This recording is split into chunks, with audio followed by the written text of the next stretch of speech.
Hello, and welcome to the Talk-Jitsu podcast. I'm your host, Joey. No Jordan or Mike here with me today, but I do have an awesome guest. I have Mr. Greg Souders. I'll let you introduce yourself. Okay, cool. What's going on, guys? I'm Coach Greg Souders. I run a gym out of Rockville, Maryland, in the United States called Standard Jiu-Jitsu. So Greg is, I guess I'm going to say, maybe a slightly controversial or popular figure in the jiu-jitsu community. He's basically the pioneer of what a lot of people call the ecological approach to learning, and especially the pioneer of bringing that into the grappling scene in jiu-jitsu. So we're going to talk a little bit about that today. We're not going to go too in-depth on the ecological approach itself. We're going to give a brief synopsis for you people who've never heard of it. But if you want more information, Greg's done a ton of podcasts. They're all fantastic. Search his name in Spotify or Apple Music or whatever. You'll find tons of them. Listen to them. They're all great. But we're really going to try and build off that today and go a little deeper. For those of you who don't know, this is something I've been trying to employ to the best of my abilities in my own gym. And I've got a whole bunch of questions for Greg that I've kind of got from my own experience and from listening to him talk. So yeah, I'll let you take the floor. Can you just give like a brief explanation of what the ecological approach is? For sure. So the ecological approach is a theoretical framework first put forth by a researcher in the 1960s named J.J. Gibson. In his theoretical framework, he was trying to understand why behavior emerges and how behavior emerges, and he tried to push forward this idea of direct perception. Direct perception is the idea that organisms interact directly with their environment, meaning all the information that we need to act, move, create new behaviors is present for us in the environment. It is not impoverished. It does not have to be interpreted. As long as an organism is communicating directly with its environment through interaction, again, all the information they're picking up to create and find opportunities for action are there present. And that is what guides the emergent quality of behavior. And that's a simple explanation. I mean, there's a lot more to it.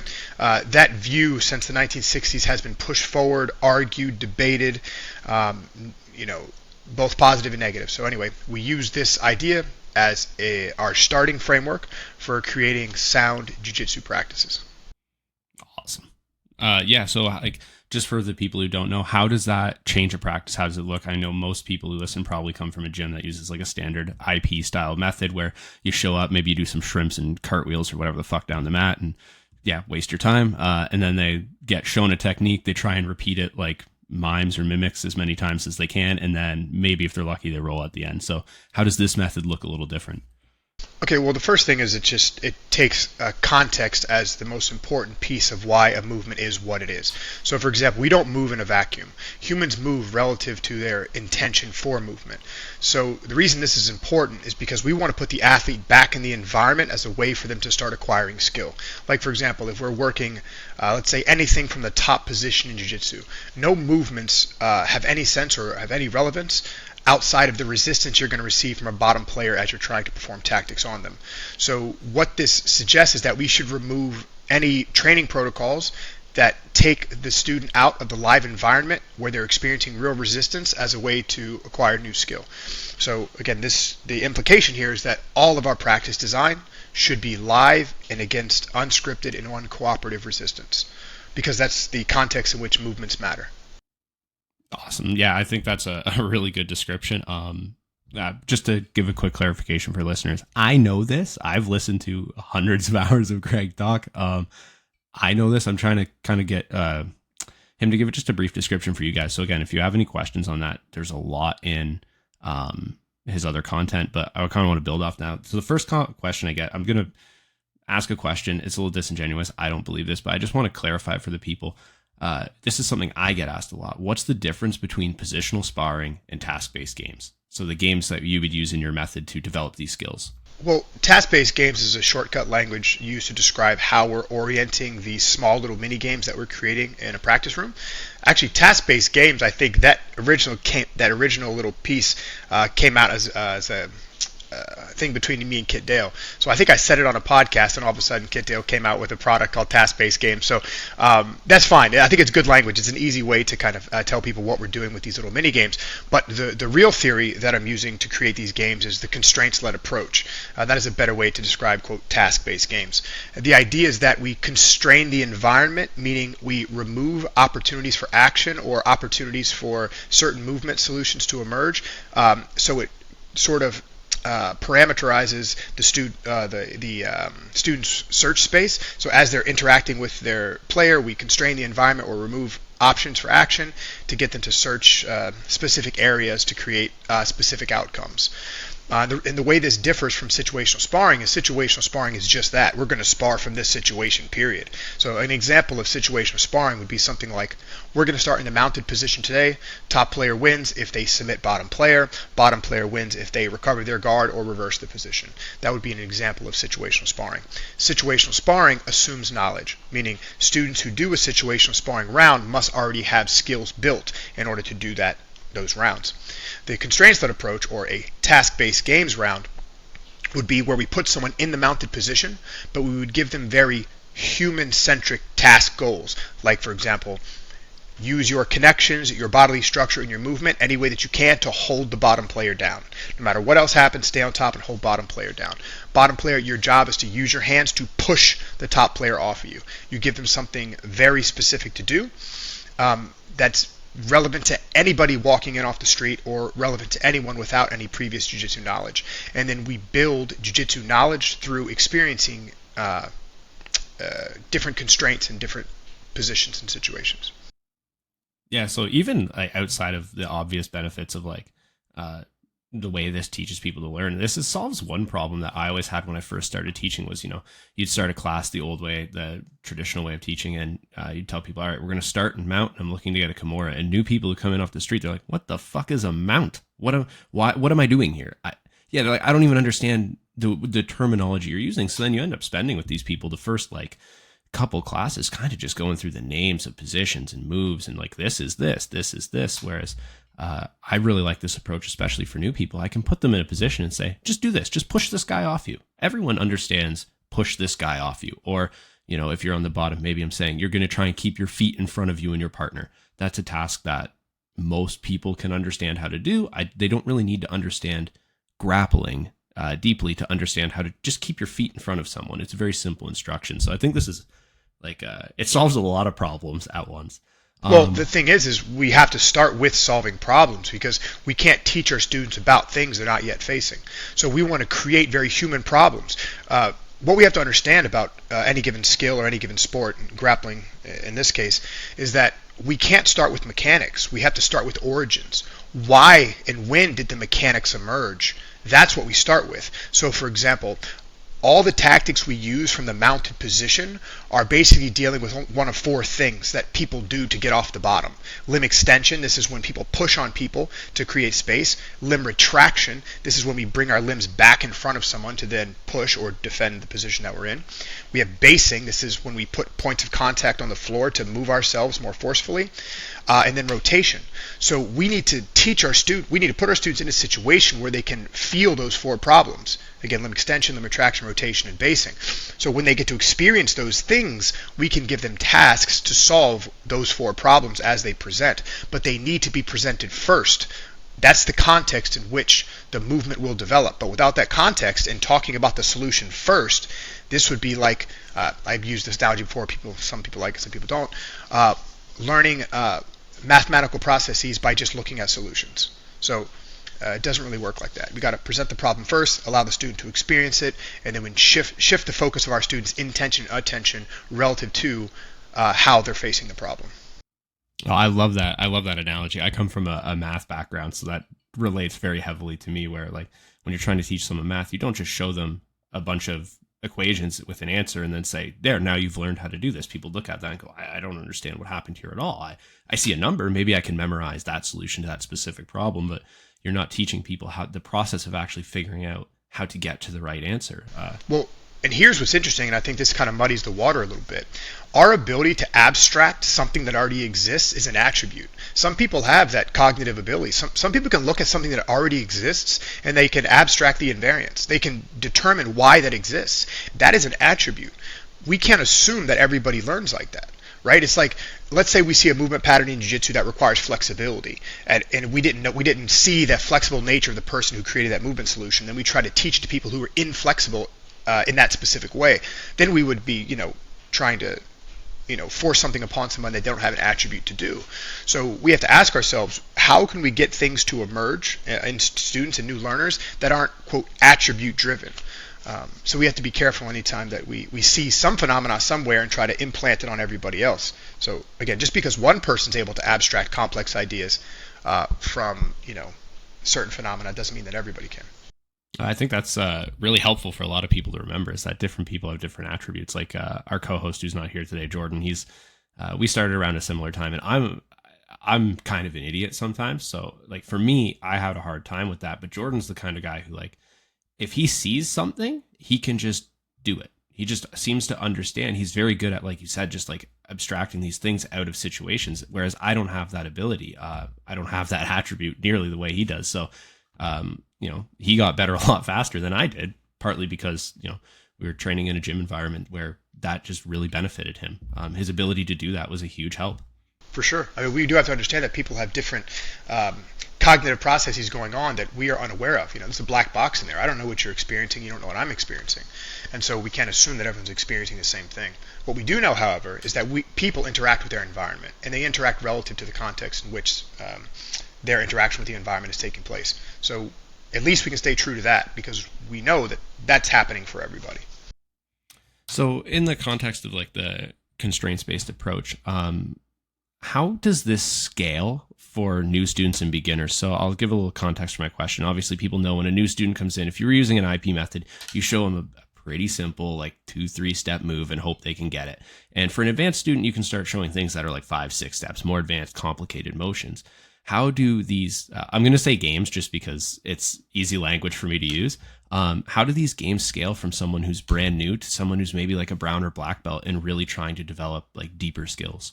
For sure. So the scaling is relative to a few different things. We can manipulate time to increase scale of difficulty. We can manipulate partner selection to increase scale of difficulty. We can also manipulate complexity of task to increase to scale difficulty. So if we're working with, let's say, a beginner, a brand new person, and we want them to teach them anything from any top position, it would be as simple as, like I said before, stay on top and hold your partner down. And we can express this in a myriad of top positioning. We can start in an arm lock breaking position, for example, and work on staying on top and holding your partner down. We can work on any variation of that arm lock from top position and work on staying on top and holding our partner down. We can work at any chest-to-chest top alignment. So you get the point, right? Stay on top and hold your partner down. But with an advanced player, let's say you're working with a brown belt, you could start with, of course, that simple task where you could take it for granted because they are a brown belt. By that point, they should know how to stay on top and hold people down. But we could have them create different, more complex scenarios, like you have to create any head and arm attachment before you work to submission from this alignment. Or you have to get this specific grip before you can do anything thereafter. Things like that. You could just make the task focus more complex, make the goals that they're trying to reach more difficult. Awesome. I mean, that really kind of jives with what I've been trying to do. Like last night, we were working on some mount stuff, and we were playing a game where partner on the bottom is trying to keep their elbows nice and tight down by the hips, keep their partner low. And I said, the top player's goal here is just to put your partner's arm in extension. I need to separate it from the ribs. I want to get it basically above their head and isolated. And we had a lot of newer people. My gym's pretty new, just for context. So most of my students are white belts. I have a couple blues, and I think I've got like 2 purple belts. So pretty simple game for the new people. Get an arm above your partner's head, hold it there, keep it there, make it so he can't get it back. And then for the advanced students, I said, hey, now if you can do that and it's no problem, now we're going to look to maybe try and get the other arm as well. If we can get both arms into extension. So for me, that's an option for, new students don't have to worry about, oh God, I got to get both of these arms and hold them. Smaller goals. And then for more advanced students, just making that goal harder, giving them more options, letting them go deeper. Yeah, for sure. I do the same thing. We would play this game in the foundations class, for example. We would play a game where top players starting in mount, stay on top, hold your partner down. Our job is to get one of our arms underneath one of our partner's elbows and then extend it out, connect it to the head. If you're able to extend your partner's arm and connect it to the head, you win the game. If that's too easy and you can do that, we're going to look to do the same thing with both arms. Try to get under both elbows any way that you can. Connect your hands together, putting both your partner's arms in extension. And then you can even make a third focus. If that's too easy, once you get your hands connected, advance your position to connect to the shoulder line via arm lock breaking position or chest to back contact. And so that way you can give a bunch of students in a varying range of skill development different challenges. No, that's amazing. So this is a question that's actually like super personal from my experience. Because like I said, I have a pretty varied room, and some days we get odd numbers. So rather than have awkward groups of 3, I'll hop in there and be someone's partner just so we can have like a nice even, rounds when we're doing our games. And when I set these goals for the games, if someone doesn't have a room where you can pair very similarly skilled partners, how do you ensure that like I'm a black belt, I'm not the world's best black belt, I'm a pretty decent black belt, and I get partnered with someone who's maybe been training 2 months and they have a game? I'm trying to find the best way to word this. How do you stop that guy from just losing every single round horribly? Or do you just let him? Just like, hey, this is going to suck. You're not going to win. Yeah, exactly. So the experience matters. Even a horrible experience is important because we're all going to have them. So that would be a great way that you could teach your students the idea of patience or resilience or, trying to win the tiniest, smallest thing. Like imagine that 2-month student could stop you for a whole round from getting underneath his elbows. That would be a great learning session for him, right? To face a high level of difficulty and accomplish just a tiny task. And people want things to be too easy. And they're like, oh, what if someone feels bad? Well, if someone feels bad from difficulty, jiu-jitsu is probably not for them because it only gets worse.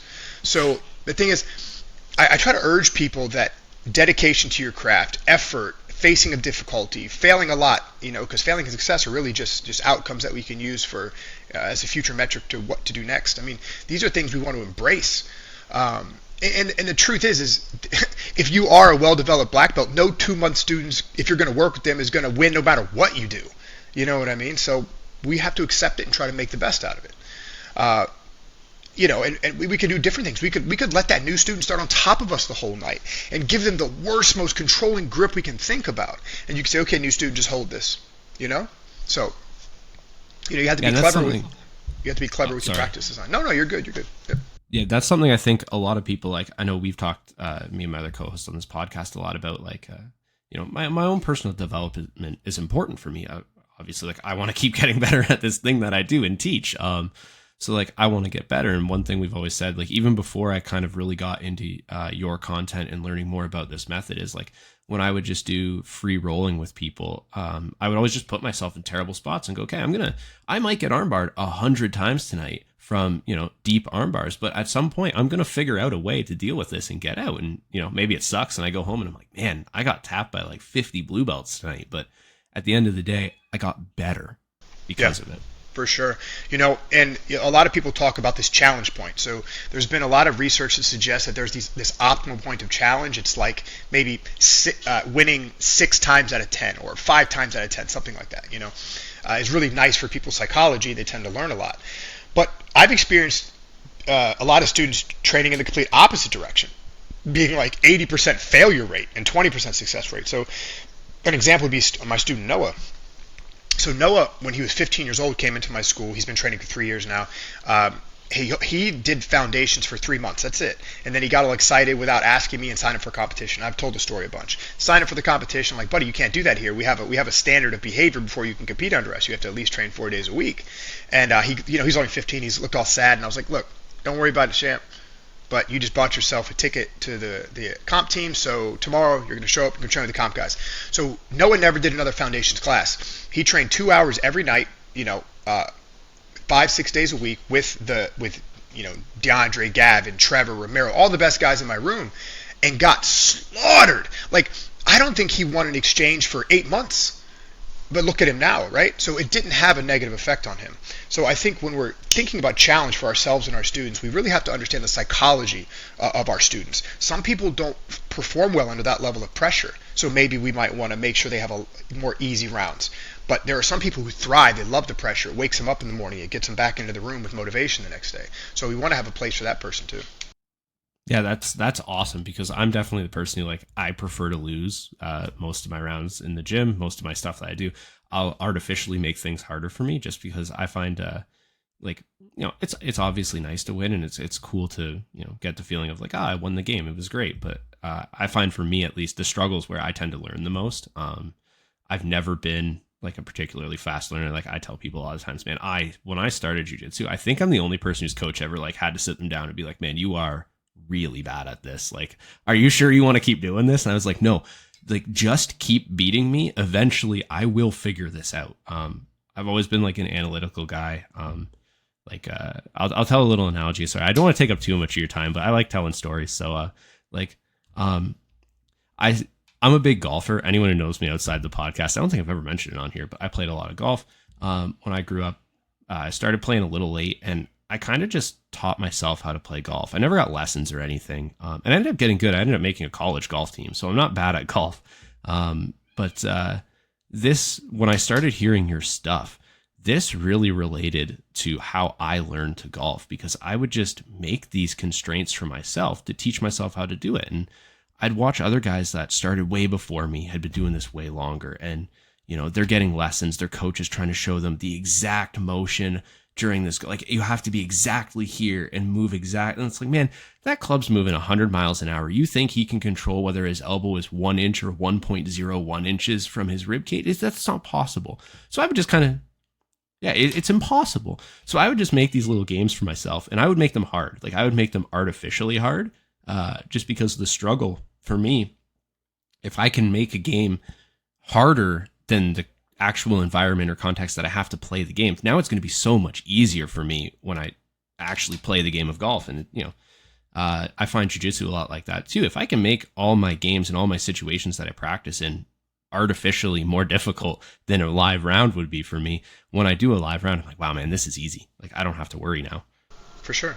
Yeah, I mean, I've been the same way. Like, I've always been on the bottom of the totem pole. I've always been one of the tougher, more technical guys in the room, don't get me wrong, but I used to get my fucking ass kicked. Like, training with JT Torres, Keenan Cornelius, DJ Jackson, all these guys, man. That's who I was training with every day. And it was just brutal. Andres Benovskis. I mean, it was just, I had these amazing training partners. Mike Fowler, Ryan Hall, Seth Smith. Like, I was training with some of the best American grapplers on the East Coast. And so it was and I was injured all the time too. They used to call me Mr. Glass, man. I used to get my fucking ass kicked. But I was getting beat up a lot, and I'm 20 years in now, and I love jiu-jitsu now more than ever. So, and I even tell my students now, look, if I train with you and you don't try to beat me, I'll never roll with you again. I love that. Yeah, that's something that I don't know if it's addressable by the ecological approach, but I find it's definitely helped since I started doing this method. Is I found before, when I would do like free rolling or positional sparring with people, especially like white or blue belts, they almost have this sense of like, oh, you're a black belt, it doesn't matter what I do, I'm going to lose. So they just wouldn't do anything. They wouldn't try to win because they'd convince themselves, well, I can't win, so why don't I just try not to lose? Whereas these games, it's like, hey man, now there's a very clear goal for you. It's not necessarily about like, oh, if I fuck up from this position, he's going to take my back, and then I have to spend 3 minutes with this guy on my back. Cool. Well, no, we'll just restart in this position. Like, you're going to get to practice. So try to beat me, please. Well, because they have a focus that's more than what you are, who you are, what technique you're trying to practice. Now they have a method for engagement. So if they know that, once someone connects to them, the first defensive maneuver we want to try to employ as a tactic is to separate connections. So now they have a point of focus that will get them somewhere. So no matter how good the person is at your sparring, if you know that you can create more movement by separating your partner's connections, you always have something to work on. So it really keeps you connected with what's happening to you at all times. And it makes the training more enjoyable because you're actually training. You have an intention, and this helps you focus your attention. Now you know what you should be working towards, right? And so it makes it more interesting, more engaging. That's so you said something there that I want to touch on, because I think I understand, but you've said it a lot. Intention and attention. You said this in a lot of podcasts. Could you clarify, like, for any coach out there who's trying to get into using this method of teaching, what you mean by those two terms? Because I think a lot of the big issues or questions people ask me really just seems to be like a language thing. And I know it's hard to avoid. I mean, we're trying to, especially you who's done a lot of research on the science here, you're trying to convey a very complex scientific topic in terms that everyone can understand. So yeah, if you could just clarify those two terms. So intention is just what you intend to do. So let's say we're playing a game where you start student on your back. And you say, okay, guys, your job is to break your break your partner's connections and try to turn to face them. So you would tell them the connections are where their hands are touching you and where their feet are touching you. It's up to you which you interact with first, but your job is to get rid of the connections any way that you can and turn to face your opponent. So that's the intention. Now, the attention is where, though, you feel those connections. So when you first experience this, you might put attention to the feet. because that's maybe you feel those more. And so as you intend to separate connections, your attention goes to the feet and you start working in that space. Okay, so maybe then you start getting strangled. Like, oh, maybe the feet aren't the connection I should be intending to interact with. Maybe it's the arm. So then now your attention switches. So it's still the intention of separating connection to turn to face, but your attention can shift based on what you're experiencing while trying to solve that problem. So always giving a student a clear focus of intention, i.e. knowing what to do, and a focus of attention, where to look, gets them engaged in the environment with what's happening to them in real time. Yeah, that's amazing. Thank you for that. Because it's one of those, especially as people get in. When I first started listening to your stuff, some of the terms, I was like, I don't really know what he means by that. And I'm like, I want to understand, I want to agree, but the language was the big barrier. It's so funny. Go ahead. No, go. Please finish your thought. I'll be honest. I first heard about you. We have a Discord for this podcast, and someone mentioned your stuff, and of course they said like, I'm sure you're tired of hearing this, but like, yeah, this guy doesn't teach techniques at his gym. And my first inclination was like, well, that sounds like bullshit, but like, I'm sure you get this from a lot of guys where they're like, that can't be true. Like, that can't be real. He's got to be lying. But I like to think of myself as a pretty open-minded guy. And I was like, all right, send me the podcast you got with the guy. I want to hear what he has to say. And when I first started listening, I kind of went in with almost the intention of like proving you wrong. Or like, I'm going to listen to what this guy says and explain why he's wrong and why you have to do it the way I've been doing it. And that didn't really go so well, because everything you said on the thing kind of really meshed with what I had thought. And I was like, damn, maybe I've been going about this wrong. And I almost had like a little like existential crisis as a coach, where I'm like, what is my role? Like, what am I doing? So like, could you just explain like briefly, like your opinion on like, how does the role of a coach change from the IP method, where the coach is kind of supposed to be like some grand emperor wizard who knows all the secret techniques and everyone has to pay him money to learn these, versus now like the ecological approach, where I just feel like a guy in a room, kind of like I was using an analogy. I don't know if this makes any sense, but I tell my guys in my room, I'm almost like a Sherpa. If you know anything about like mountain climbing, like, yeah, I'm not taking you to the top of the mountain. I'm not showing you any magic fucking helicopter ride to the top. I'm just going like, hey man, this is probably the way you should go if you want to get to the top of this thing. So like, let's all go together. We're a team now. Yeah, for sure. So I think there's a lot there. So the first thing is, it's good to be skeptical of people who say, I don't want anyone to take what I say on face value. I want to be challenged. That's the whole point. So first, challenge yourself. Gain the information. When you get the information, sit with it for a while. Think about it. Try it. Try to beat it. That's the point. Look at the research. Look at the scientists who I'm pulling this information from. Engage with them, because you can't resist or deny or prove something wrong that you don't understand. So you first have to go about understanding it, and that is healthy. Skepticism is a healthy thing. All right, I'm skeptical of everything. Like, I don't just buy into shit. Like, I try to figure it out and understand it first. Okay, so I think that's a good thing. I don't want anyone to take what I say on face value. The second thing is, this is why I let everyone come visit my gym for free. Because I want people to experience what I'm doing. I want them to come to my gym and see it firsthand, experience my classes firsthand, experience my students firsthand. You will leave an evangelist, because you will see that I'm doing exactly what I say I'm doing. There is no marketing, there is no salesmanship, there's no bullshit. I'm doing exactly what I'm saying on these podcasts. And my students are performing exactly the way that I'm saying that they can. Okay, so that's that. Now, yeah, a quick little interjection there. I got to experience one of your students at the ADCC Toronto, and I would like no part of that again if I can avoid it. So, yeah, for people who don't know, his students are fantastic. They are very good grapplers. I got to watch them all day at the Toronto ADCC. They cleaned up. Yeah, if you're skeptical at all about the quality of students that this method can deliver, definitely check out his gym, watch some of the content on his guys, or go roll with them. They are fantastic grapplers. Yeah, so I had 3 out there, homegrown, and 3 out there who were not. So my homegrown people out there were Noah, Romero, and Brian Guevara. Okay, so they all came from me. The 3 that came from other gyms previously was Gavin, DeAndre, and Sid.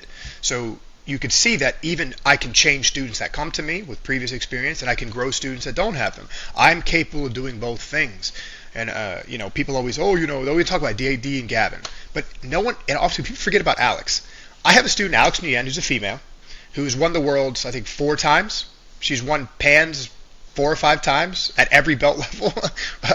At first it was gi and no gi. So teen pans when she was 14 years old, she won that. Juvenile 1 and 2 blue belt world, she won that in the gi on. She won purple belt no gi. She got second place purple belt gi with a world. She won pans at both. Beating girls like Brianna St. Marie. She's, you know what I mean? It's like, I have students. Alex is a black belt world champion. She was my first one. So anyway, people say crazy shit. But yeah, my students are pretty good. Now, let's go to the existential crisis because I had it too. So I came from IP, deliberate practice, high rep drilling. I came from that. For 12 years, that's what I did. And I was even invested in the IP process. Anders Ericsson was a researcher who I was reading about back then. So he's the researcher who came up with deliberate practice. And so I bought a tome of all his white papers. I read all his ideas, and I was trying to implement them. But even Anders Ericsson had a problem. When they basically constrained all the studies for what was causing change in the athlete, they found out that deliberate practice could only account for 24% of the learning that was happening. And there was this huge other subset of things that they could not identify as what was causing learning to happen, which is interesting. And so, ecological psychology, I think, fills that gap, by the way. But anyway, so I was big in Anders Ericsson. I was big into high rep drilling. There are no two people on Team Lord Irvin that drilled more than I did. I was completely bought in. Anyway, so when I left the school and I first started teaching on my own and I was reading this new material, I had an existential crisis. I was like, oh shit. If it's all about the environment, it's all about perceiving what's in your environment. What the hell is my job? What do I do? And then when I tried to start implementing this, I realized, oh shit, there's a lot that I don't know. So I had to turn everything back around. I had to relook at my own jiu-jitsu. I had to relook at how I was designing practice. I had to relook at how I was talking to my students. I had to change completely. I had to take 12 years of learning and experience, and I had to turn it around, and I had to try to apply this new method whole cloth. I had nobody to ask. I had nobody to talk to. I was just reading white papers, reading what the researchers were saying, and trying to come up with a new method to put it all together. So I went through the same thing. It's hard. It really does affect you as a coach, you know. But I think at the end of the day, I mean, you probably feel the same way as I am, where like, even if I have to really change the way I do it, and maybe I have to take a job that's a little less like prestigious or a role that's less prestigious, like at the end of the day, all I want is what's best for my students. I just want to make these guys good. So there's a difference between a knowledge teller and a coach. John Danaher is a great knowledge teller. You could put him on a podium and he could give a symposium on every position that's ever been invented in jiu-jitsu and why it matters, and he would be the king of that. Now, he's a good coach also, but his coaching has to do with the change he's able to make in his athletes. And so that's what we do. We're guides. We create a practice environment that's rich with information that our students can pick up to create new behaviors and to create new skills. If you're able to do that for a wide range of people, you're a good coach. That's the top of the hill for us. It's not to be a knowledge teller. It's to make a change in our athletes. I had a professor a long time ago who said something really interesting that's always kind of stuck with me. I don't know if you feel the same way, but he said, you can't teach a human anything. All I can do is give you the conditions needed for you to teach yourself. I agree. I agree with that 100%. Yeah, and that to me was like, at the time, I really didn't understand it. It didn't make any sense. And how it's probably like 10 years later, something like that now. And now it's finally starting to like, I understand it. I'm not actually like implanting information in your brain like someone typing into a computer program. All I'm doing is giving you an environment, a situation in which you get to learn for yourself. And I guess the difference between like maybe a good coach and a bad coach is how well I create that environment and how easy I make it for you to learn. I agree. Yeah, you want to make the conditions, full and available so students can maximize the hour, the 2 hours that they're with you, so they can acquire new skills. That's our job. Speaking of John Danaher, I'm going to try and go down a little rabbit hole here before we get back onto the questions I'd written. I just want to talk because this is something that people say a lot, and I think it's a faulty argument where people say things like, Greg's students are good, but they're losing to people who use the old method, like losing to one of John Danaher's students, or Gordon Ryan's the best in the world. He's using the old method. And my response to that, like, I'll give you my opinion. I want to see if you agree or you want to build off of it, is like, it's a little disingenuous because all of these people are doing some form of ecological training, whether they know it or not, whether they're employing it or not. So you just have to fix the language there. There's no, I don't mean to do this, but I have to. There's no such thing as ecological training. Okay, that's just a weird thing that people are saying. the ecological approach suggests that perception is direct, meaning that we interact directly with our environment. So if that's true, it's happening all the time. All practices are ecological. Anytime that a person interacts to create new movements or interact with a sport, they're engaging in direct perception, if direct perception is in fact what's going on. So what people are trying to say is that they're engaging in practices that assume this to be true and create lesson plans and practice designs that that utilize this approach. That's all that means. So again, even students who are listening to John Danaher give the perfect explanation for the perfect alignment for the perfect Kimura, they still have to go into the live environment and try to make that happen. So if I'm assuming direct perception is true, and the arguments that are presented by the science seems to be that where we're headed in our understanding. So that's happening even to students who are trying to optimize what they're doing based on some top-down information given to them from a coach. Okay, yeah, that's definitely like kind of what I was trying to say, just with very poor language. It's okay. It's not you. It's actually a point of frustration for me because you hear this all over the internet. They're like, oh, are there any schools that do ecological training? It's like that's such a poor understanding of what the hell is happening. It bugs me because it muddies the water and people can't have clear discussions about what's happening because it turns into, well, is ecological practice just a marketing tactic? Well, do you think these researchers what are they selling in marketing? They're trying to understand natural phenomena and come up with an explanation for it so that we can use it to better our science and technology. Like, what are you talking about? This isn't a sales and marketing enterprise. This is an information gathering enterprise. So anyway, I find ecological approach to be like, for me, that was a hard one to get over kind of what that is, but I really like the term constraints-led learning or constraints-based learning. That for me, that's the method I use. I know that that's a part of the ecological approach to education, or like, ecological dynamics. So for me, I tell people like, hey, we use a constraints-led approach. I'm not as deep in the science, so I don't know the rest of the terms as well, but that I know. I can use that. Well, for sure, just to clear up some language to help you guys out. So the ecological approach is literally just referring to J.J. Gibson's view of direct perception.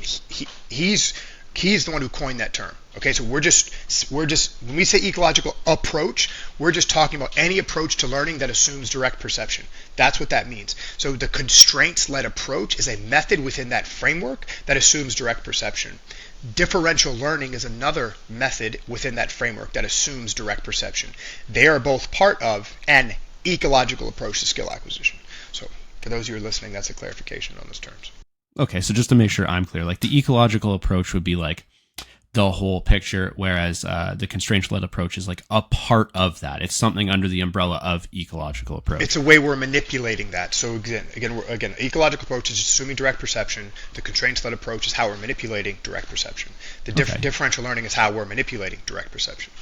And just to, I know some people, I know we probably take it for granted, but direct perception, as far as I understand, direct perception is basically your ability to like see something in your environment and perceive information about that thing. So like I was trying to explain this to my wife last night, and I held up my wrist and I said, grab my wrist. And she just grabbed it with her hand. And I said, you didn't have to think about what angle to turn everything at. You just perceived my hand. That's a grabbable thing.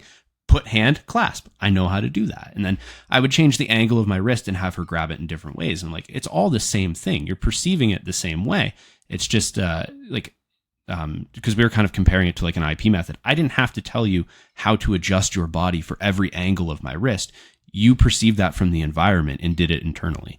That's right. So it's really interesting because basically what J.J. Gibson was trying to understand is this thing, this array, this structural information that's coming into our perceiving parts that tells us what's happening in front of us. And we use that to basically pick up values that allow us to act out on them. So think about, this is really interesting. Something as simple as taking a ball and throwing it at a target at a distance at a specific speed. Now here's what's crazy. The value of speed, the value of distance, the weight of the ball, all this is being perceived, and you can hit a target with accuracy. And if I asked you, what angle did you throw it? What speed was it? When did you release? What was the shape of your hand? You don't have access to any of that. However, your body just did it all. It took what was in front of it. It took all the information from everything that was part of the context in which you threw the ball, and it organized it into an opportunity for action, and then you reached your intended target. That is deeply interesting to me. It took no computational process. It happens too quickly. Yeah, and this to me like relates right back to, like I was saying, my golf experience. Like a golf swing lasts a second, if that, from backswing to foreswing. And I'd always have other kids be like, they'd ask me a detail about a swing or something. I'd be like, I'm going to be honest with you, man. I don't know. I just hit the thing and I can tell based on the result if I did it well or not. And if it went well, I'm going to try to, as best I can, recreate the conditions that made it go well. I'm not trying to memorize little details about angles and things. I just know this is the outcome I need. I'm going to attempt a bunch of different ways to get there. And eventually I'm going to figure out the right way to get there. And it's going to stick with me better because I figured this out. I actually learned this way to get there, as opposed to like someone trying to basically take a stick and beat an answer into me.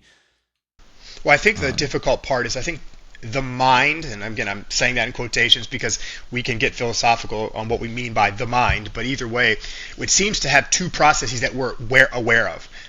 Using our intention to act out onto the world, but then abstracting what just happened.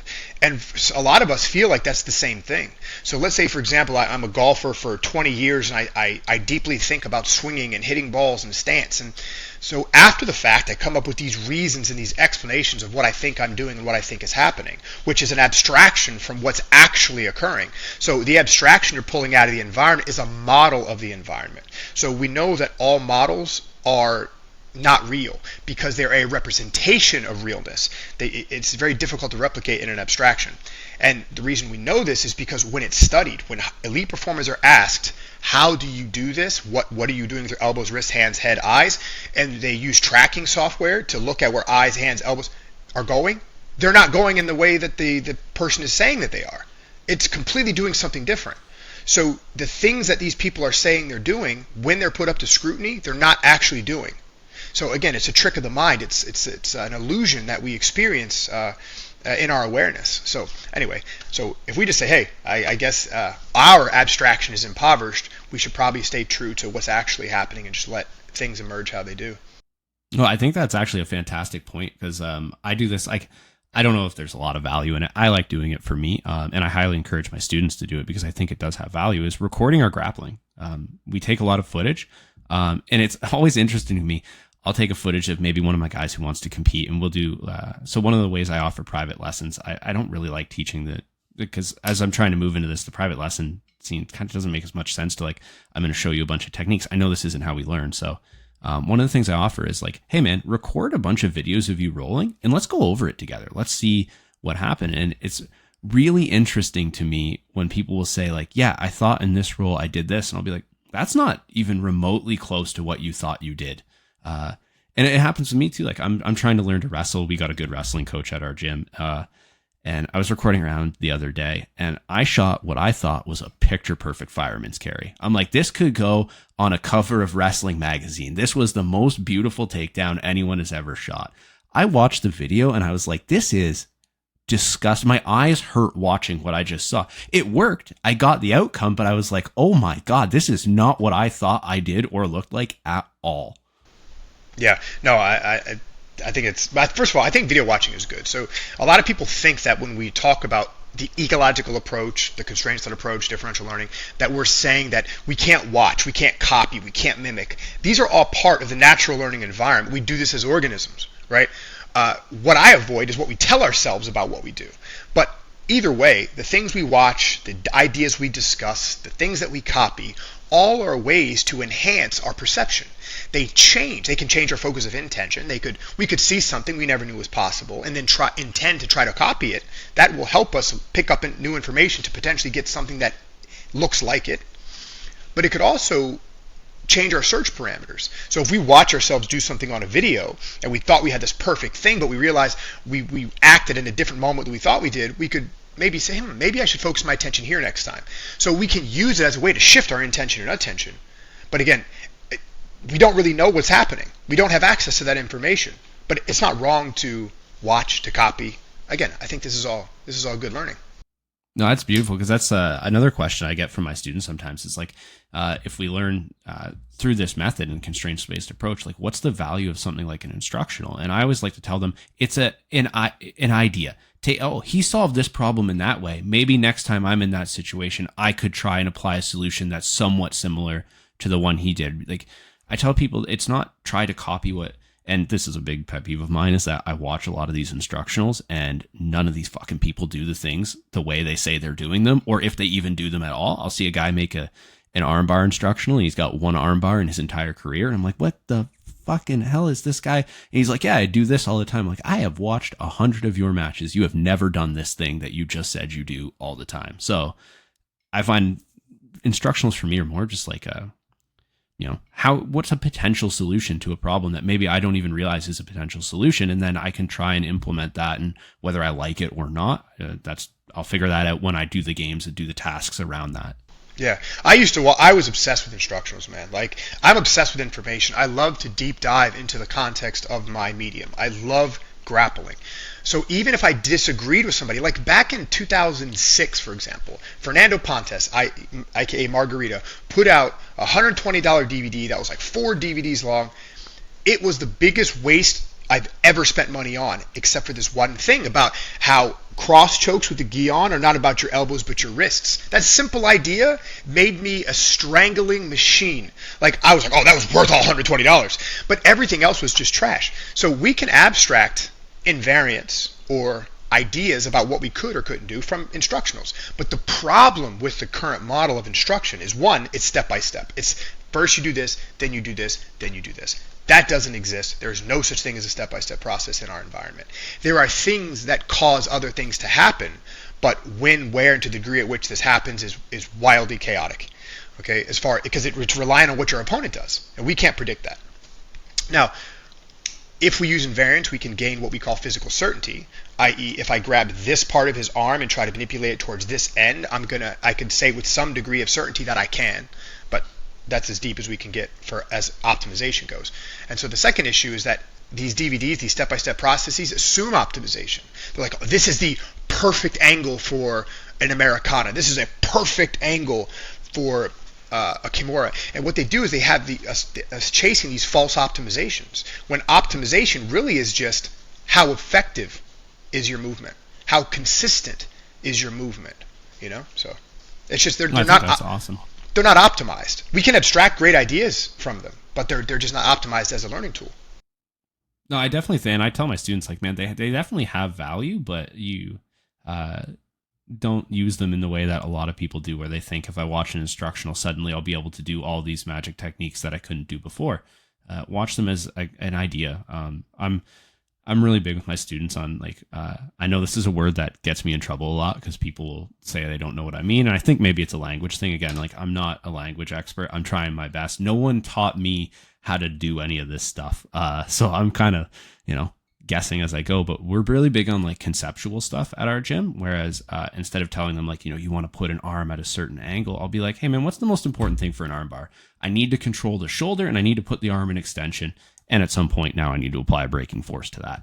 I don't really care what your armbar looks like or how you achieve those goals, just that you achieve those goals.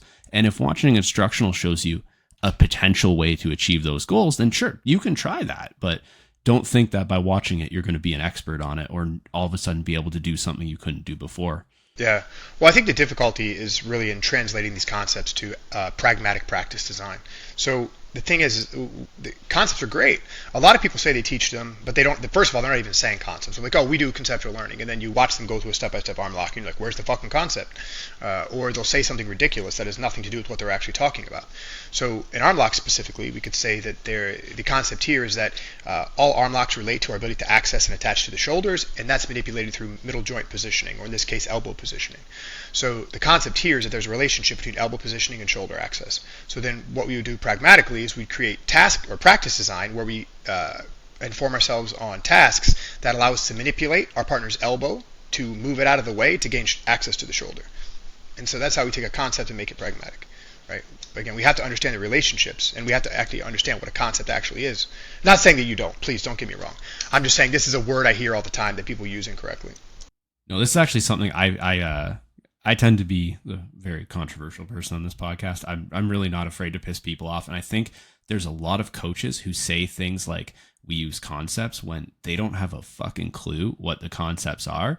but they know if they say the word, people will be like, oh, I also don't know what the concepts are because I don't do the sport and I'm just trying to start to learn. So I'll just believe that this guy knows this. And I find it really disingenuous. Like, I think you've used this example before, and I've been using this for years, which is the double leg takedown.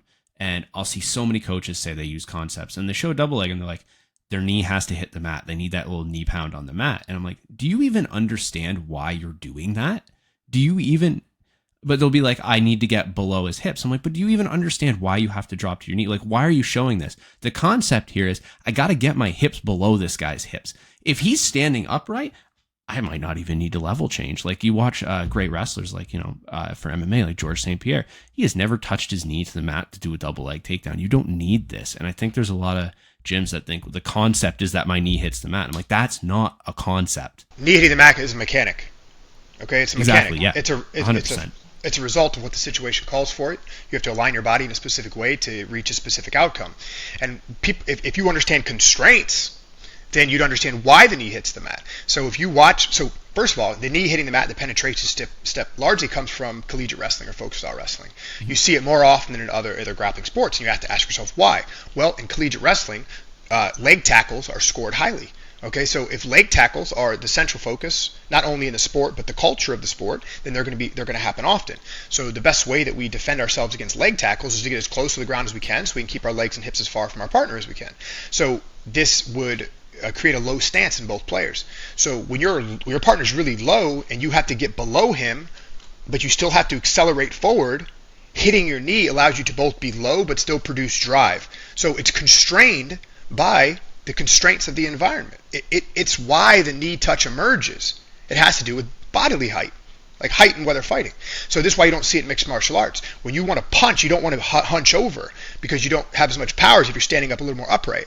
So because we're both standing upright and we're punching, a penetration step doesn't require knee drive because you can access the hips only by lowering your level a tiny bit. So that's why it emerges that way. So if you understand constraints, you can understand why mechanics emerge, right? 100%. This is what I tell my students, and like I get pretty passionate about and this is a hot take. This is my opinion, please. Anyone listening to the podcast, this is not Greg's opinion. I think most coaches are really shitty at their job. That's my opinion too. I'll say okay, it. well, I'm glad we agree on that. And I know people get mad at me, and I've said some things that have gotten me some messages on Instagram from people being like, "Oh, come fight my coach," and I'm like, I'm not going to do that. I don't give a shit about your coach. He might be a great grappler, and this is another hot take, but you can be a great grappler and a really, really shitty coach. Those two are not intrinsically linked skills. But you did say something I want to talk to you about. This is something, it's like kind of a question for me as a coach. You mentioned why the knee pound or the penetration step emerges in wrestling as a function of leg attacks are scored very highly in wrestling. You have students who compete in a high level in IBJJF and ADCC. When you design your practices, do you change constraints or games based upon the rules of the competitions coming up? So obviously for people who don't know, ADCC and IBJJF do have different rules. They have different scoring parameters, which can change your prioritization of certain techniques. Obviously certain things are not allowed in one versus the other. Do you try to optimize for any tournament, or do you just think like learn good grappling and then you can figure out how to adapt to a rule set if you're an adaptable athlete? More the latter than the former. So I have a few goals for my student learning skills first. So the first thing is I teach them how to play the game. And the game physically, not the ADCC game, not the IBJJF game, the game of grappling. That's attacking your opponent's periphery to gain access to center mass, putting center mass on the floor, immobilizing it, isolating and reattacking the periphery. So that's what I teach my students how to do. I teach them to do that through making and maintaining connections for the purpose of controlling distance through isolation, segmentation, immobilization, and destabilization. That's what I teach. So that's the conceptual framework that we use, and then we filter things through that. So if let's say there's something like ADCC, for example, if you turtle for 3 seconds, you can just roll over onto your back and no score, right? So in that case, we prioritize once the back's exposed, we keep it exposed. We don't let it touch the mat. We focus a lot on threatening while puncturing hooks, just because, one, that's physically good grappling. If you can get behind someone, stay behind somebody, the chance that you're going to submit them and maintain control of them through an extended period of time goes up. But it also happens to fall in line with the rules of a tournament that we want to win. So in that case, they merge. But either way, we care more about the physics of grappling as they relate to physical certainty and achieving the outcome of immobilization as leads to strangulation and breaking more than anything else. So we prioritize that over everything else. And then, again, we adapt to the rule set in practice minimally, just enough so that when we play the game, we're not ignorant of what the criteria is under which we're playing. Okay, so it's basically the minimal or the smallest adaptations you can make as possible to, like, obviously optimize for the rule set and make sure people aren't doing something that's going to get them DQ'd. Yeah, because the rule set's too specific, right? I don't want my athletes to be that specific. First, I want them to be general. I want them to play any aspect of the game, top and bottom, during progression, during resistance, whatever. I want them to be able to optimize their ability to play the game physically. Then and only then am I worried about the specific constraints present in the rule sets that we're going to be competing in. I want them to become specific later in their career, not early in their career. Too many coaches have their students become too specific too early, and then that hamstrings them into, like tunnel development. Like you see, like these high-level leg lockers, like Robert Deagle. That dude wouldn't get off his back if you paid him. Like he's gonna lay on his back from here to eternity. He's gonna talk about all the skills he's developing with passing and wrestling. But have you ever seen him do anything other than Akani Basami? I haven't. So I don't want to create that type of athlete. The specialized athlete disgusts me, and I don't want my students to be that. I want them to play the whole game. I think that's a really good piece of advice for anyone listening out there. Is like, when you're a white or a blue belt, man, you have to learn how to do everything. I know you might be one of those people who picks up leg locks as a white belt, and you're like, this is what I'm going to be good at. Please, I beg you, as a coach, learn how to do everything. A really interesting phrase I had another friend tell me once is beginners need generality. They need to be good at everything. It's only when you become more advanced that you should really get specific on specific things and go deep on that. So the most powerful thing in our environment as it relates to positive outcomes is novelty. Novelty is powerful. All right. So if you take a stable system and you add something novel to it, you're going to disrupt that system.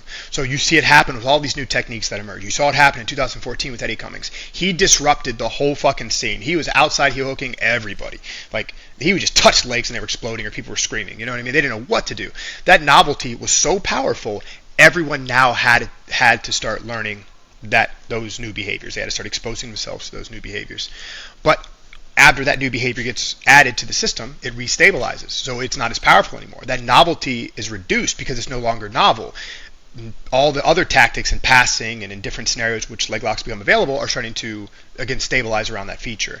So part of my coaching job for my students is to make them immune to novelty. We're trying to focus on invariance so we can fulfill conditions to always be progressing or resist people progressing against us.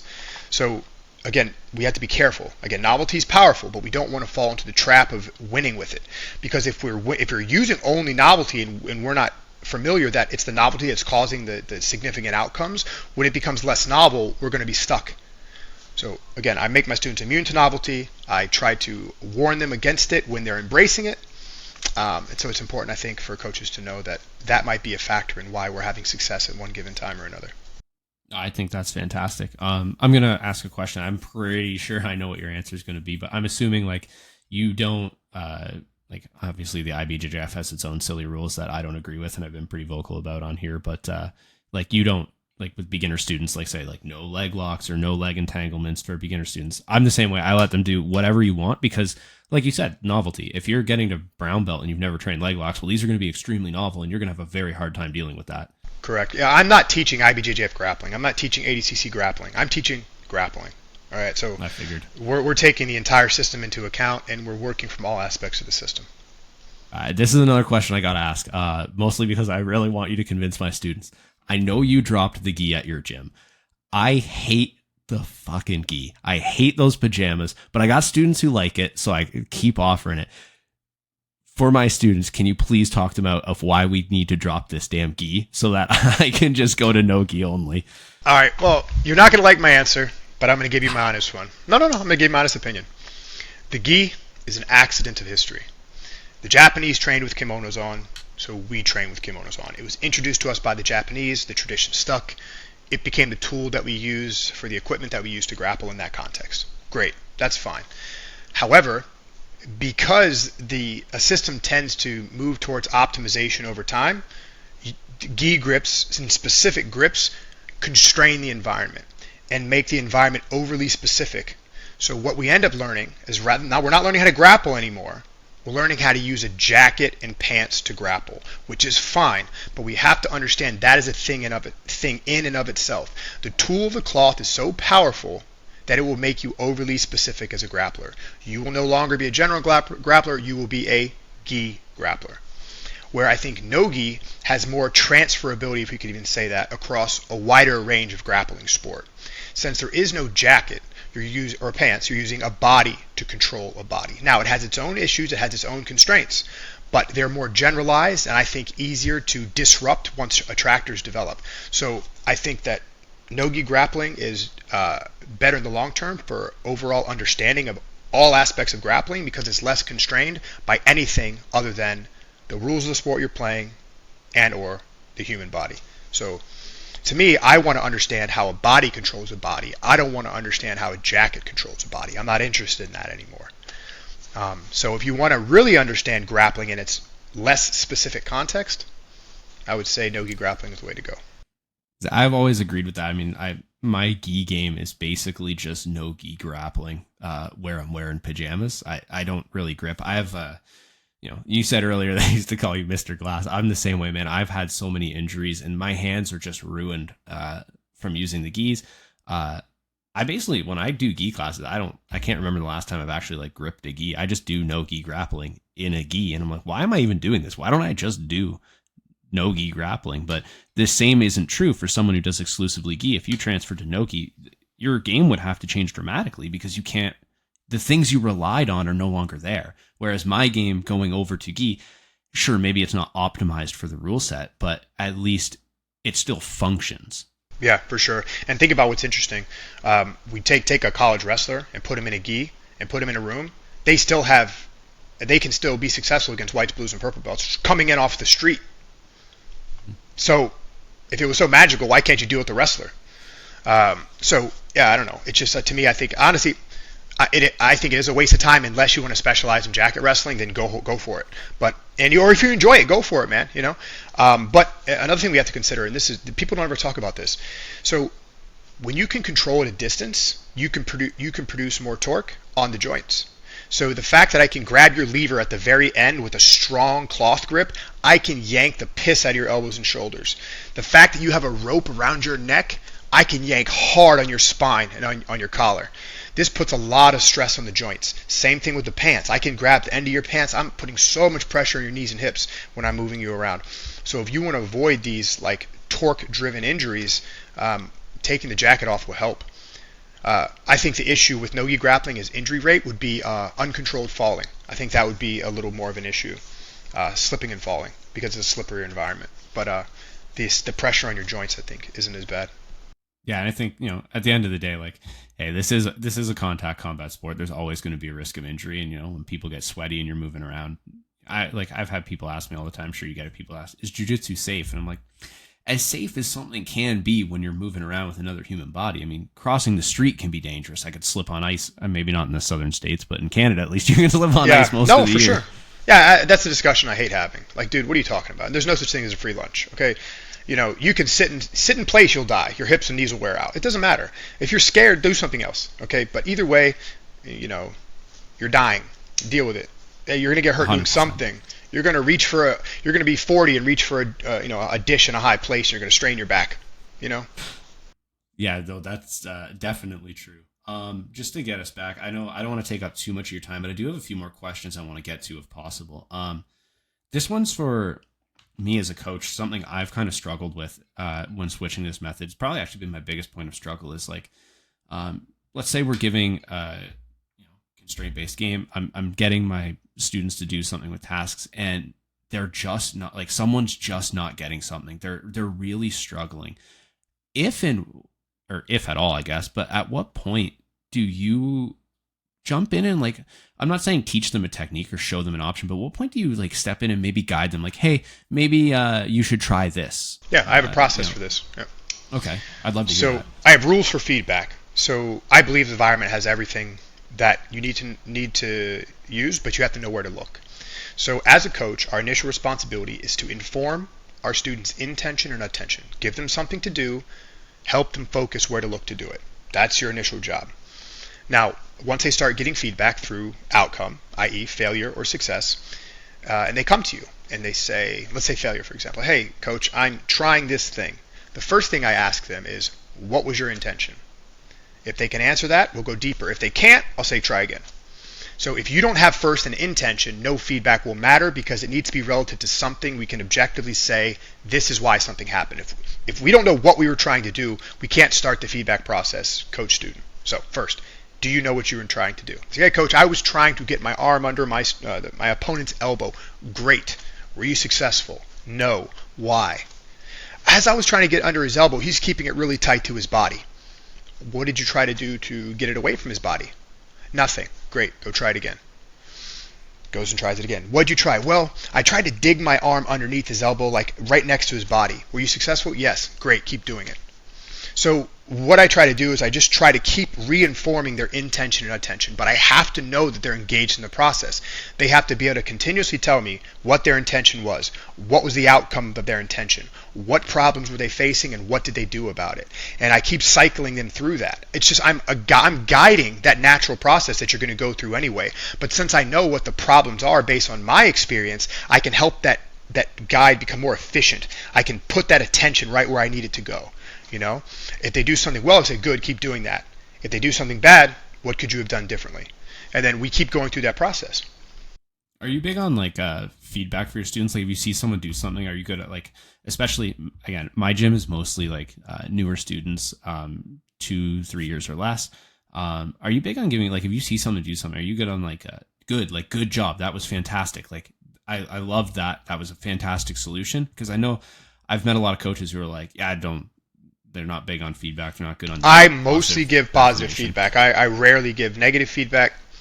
I always say, good, yes, that's exactly right. Good focus, great job, good effort. It's always positive. Because I want them focusing on what they're having success with so they keep going in that direction. I'm trying to enhance their inclination to go in the direction that they're having success in. If they reach failure, I always ask a question. Why'd you fall over? Why didn't you get under his elbow? Why did you stop? You know, because I want them to, I guess I did stop. Well, let me try not to stop. You know what I mean?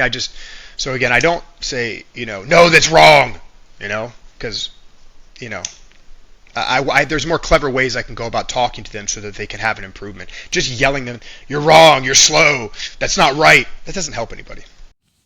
No, and it's that's also just more likely to discourage people from wanting to keep doing this activity. I mean, if when I first started jiu-jitsu, I trained at a gym where the coach was, how am I going to say this? Not a nice person. There was a lot of like, wow, you really suck at that, or you're terrible at this. And it does almost make you be like, man, why am I doing this? Like, I know I'm bad. I'm doing something new for the first time. I should be fucking bad at it. If I was good at it, it's not worth doing. But like, could you give me some positive affirmation on the things I am doing well, or at least not doing terrible at, or even like you said, like trying to do well? Like, hey, you didn't have success, but I like that you were trying to do something there. I like, giving that positive feedback. I find that's really good for students. But yeah, this is something I've really struggled with because like I'll watch people, maybe I'll give a task or a game and I'm trying to get them to do something and they're just really struggling. Like, trying to think of a good example is like maybe a game from Turtle where it's like, hey, you're just trying to maintain chest to back connection from the top wherever you roll to, partner on bottoms trying to break the connection, turn to face.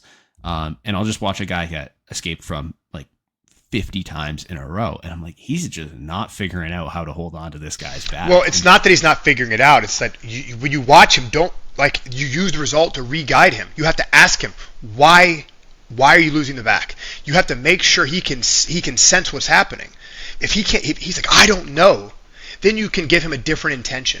Maybe it's the connection you started them with. Maybe you started them with open connections rather than closed connections, and that's the difficulty. Okay, look, I see you're having a hard time staying chest to back with open connections. Here, I want you to switch it. I want you to start with your hands closed. Try to keep your chest glued to his back the whole time. Go. So you can change that initial intention. You can try to load it towards success, right? But that's your job. Your job is to give them an initial intention and help them understand and stay focused on performing that intention. That's your first job. And then again, once they know that, then we can start student-coach feedback. But it's always through discussion.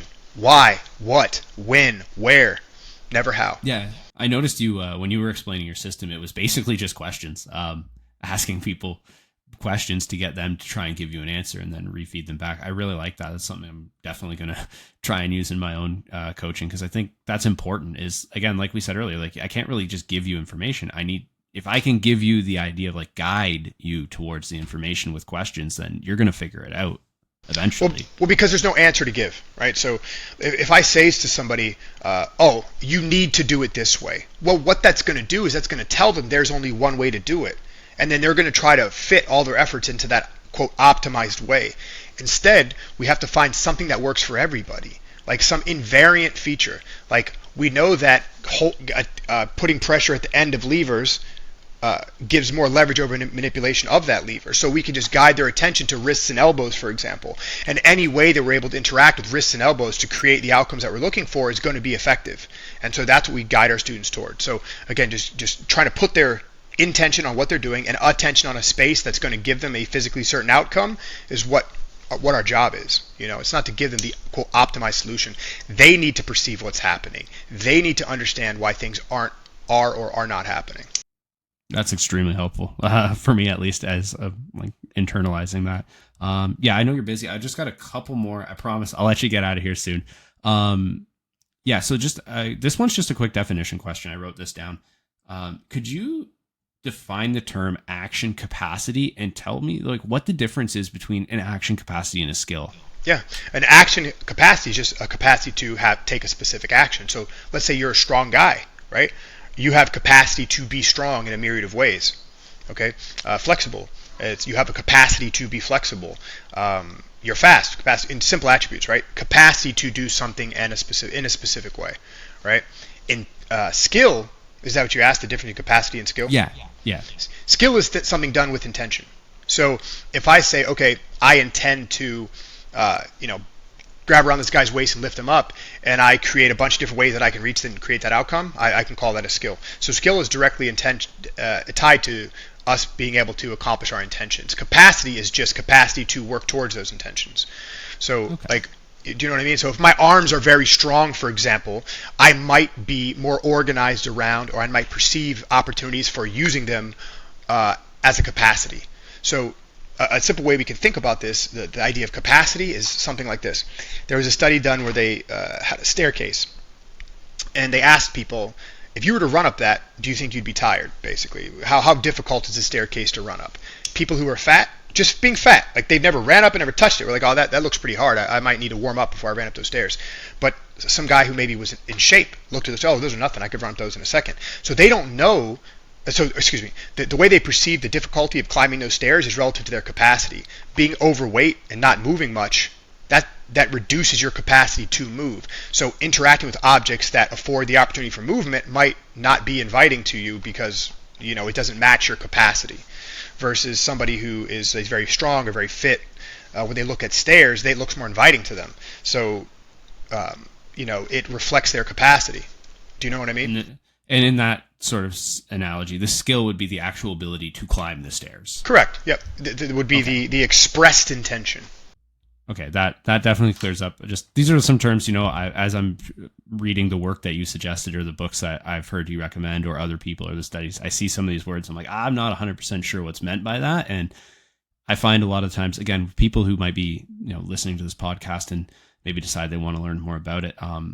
Like, I'll be honest, at least for me, a lot of the terminology and the wording and the definitions were what made this really hard for me, because you see a word that maybe I've used colloquially in my life in a different way, or I didn't understand how they meant it in this respect. So it is important, like, if you do have questions for people out there, if you have questions on like terminology, you can reach out to people like Greg.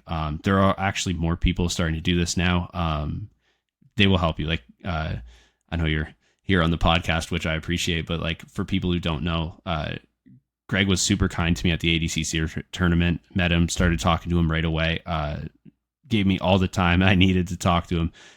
even as I had to go fight a student and lose. But no, like people are approachable, and I know I'm obviously not as educated on this as you. I'm trying to be. I'm working on it, but like if anyone has questions, you can always message me and I'll answer to the best of my abilities. And if I don't know, I will forward you to someone like Greg who definitely would know the answer. Well, we're not born educated, guys. You have to go educate yourself through interaction with your world. So if you want to know more about action capacity specifically as it relates to intentionality or skill, read the book, The Athletic Skills Model. It goes into depth on that topic. Okay. I just have one last question, and I'll let you get out of here. I know this is going to be maybe a weird one. I know we might go a little in depth on this, so I'm sorry if it takes up too much time. But for the student, like obviously we're as coaches, we really get to design our practices, and any coach out there, hopefully, as long as they have some say in the way their classes are structured, can design their classes this way. They can use these methods, these tools to build skill. Let's say someone is listening to this podcast and they're a student in a gym that uses a traditional IP method, and they go, shit, okay, I love everything I'm hearing. This makes sense to me. How can I as a student apply this? And I know my first response when someone asked me this was find a better gym. But for some people, that's not an option. So like, let's say we were in a position where that's not an option, or maybe you're a small town. How can a student take this information and apply it to their own training without like the coach buying in? Okay, so first is you don't have to listen to your coach. Okay, guys, like there's no rule that says, he's daddy and you have to do everything he says. So if you're at a gym and your coach irritates you or is giving you useless information, just stop listening. Pick at your toes while they're talking. It's no problem. The second thing is join a gym where there's a lot of live work. So any gym where you're doing lots of situational sparring, lots of open rounds. Find a gym where there's a lot of open mat time where you can go and use the mats in any way that you want. And so that's the first thing. Okay, we need more opportunities to act. Okay, live with resistance. That's the first thing. And again, you don't have to listen to anybody. Ignore people. Do shit yourself.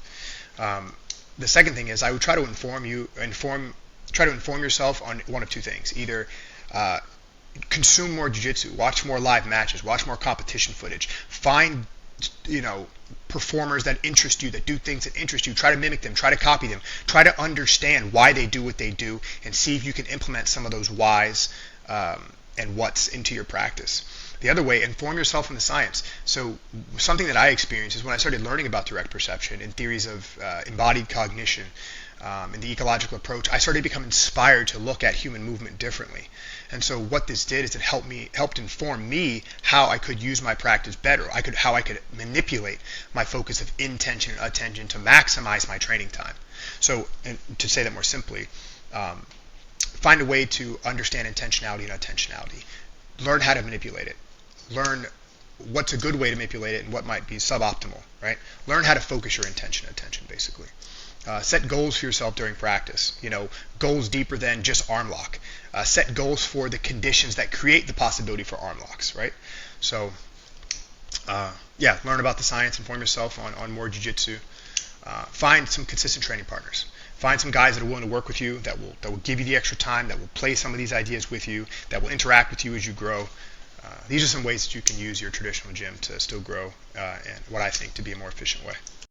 That's awesome advice, man. I always tell people, a coach is here as a guide, but at the end of the day, like you have to take some responsibility for your own development. It's all on you, buddy.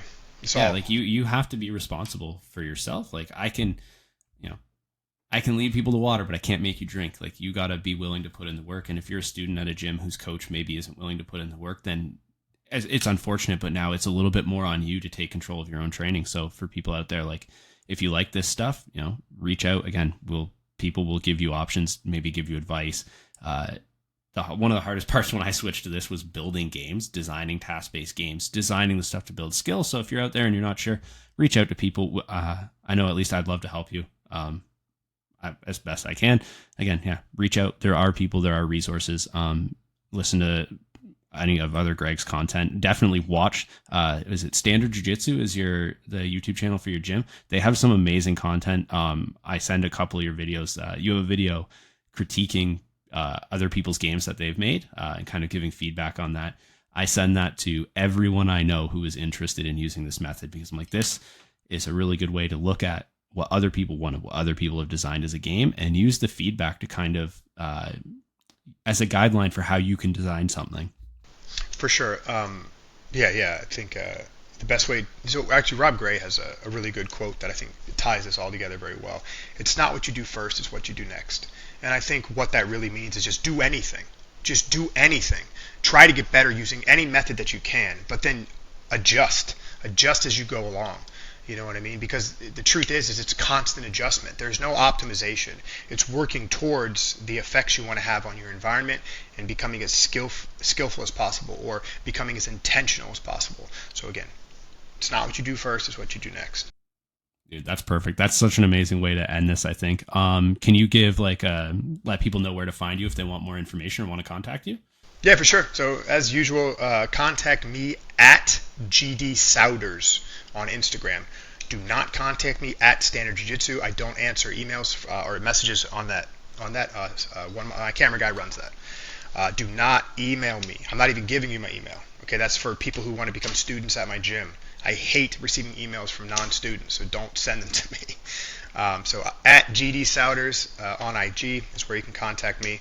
And you guys can come visit Standard Jiu-Jitsu in Rockville, Maryland, any time that you would like. So you can look our address up on the website, standardjiujitsu.com. All visitors train for free. You can visit for as long as you want or whenever you want. You don't even have to call. Just come in, put your shit on, and get to work. Awesome. Well, thank you so much for coming on, man. I really appreciate you taking the time to talk to me, and I'm sure you'll get some messages from me at some point as I go through this process of trying to improve at this and ask you questions. Yeah, thank you for coming on. Anyone who's still listening, leave a comment in the video. Let me know if you like this, if you want more interviews like this. Again, I can't recommend Greg's stuff enough. Please check it out. Yeah, and thank you. That's it. Awesome. Of course, sir. Thanks for the opportunity. I really appreciate it. And of course, it was good meeting you and talking to you on this podcast.